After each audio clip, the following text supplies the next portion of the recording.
நம் ஆண்டவர் இயேசு கிறிஸ்துவின் நாமத்தினால் மகிழ்ச்சியும் சமாதானமும் நம் அனைவரோடும் இருப்பதாக.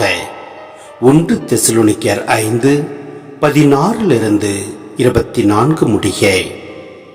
எப்பொழுதும் மகிழ்ச்சியாக இருங்கள், இடைவிடாது இறைவனிடம் வேண்டுங்கள், எல்லா சூழ்நிலையிலும் நன்றி கூறுங்கள்.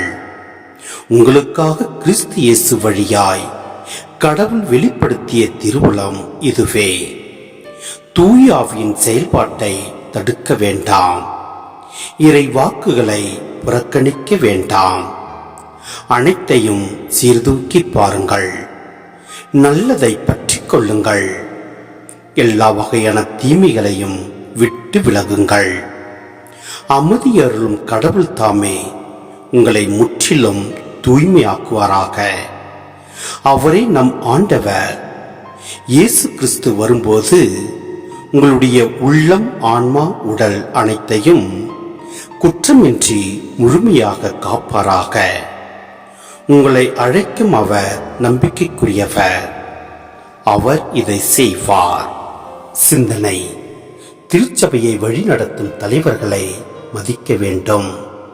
வலுவற்றவர்களுக்கு ஆதரவாக, அவருடைய வளர்ச்சிக்கு ஆதாரமாக செயல்பட வேண்டும். கூடி ஜெபிக்கின்ற குடும்பமாக திருச்சபை திகழ வேண்டும். மகிழ்ச்சியோடு வாழ வேண்டும். அதே வேளையில் மற்றவர்களுக்கு மகிழ்ச்சியை அளிக்க வேண்டும். நன்றி உணர்வு உள்ளவர்களாக இருக்க வேண்டும். இறை தூண்டுதல்களை ஏற்று வாழ வேண்டும். எல்லா சூழ்நிலையிலும் நன்மை செய்ய வேண்டும். உள்ளம், ஆன்மா, உடல் மூன்றும் முழு மனிதரை குறிக்கின்றன.